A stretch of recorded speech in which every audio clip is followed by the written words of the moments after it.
kasalanan ko. Kasalanan niyo kung bakit ako lumayo.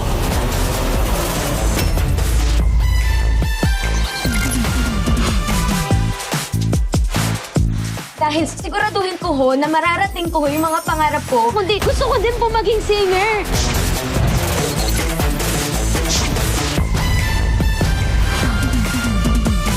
Kahit na anong mangyari, huwag niyo na kayong titingin. Saka hindi na kayo makabalik.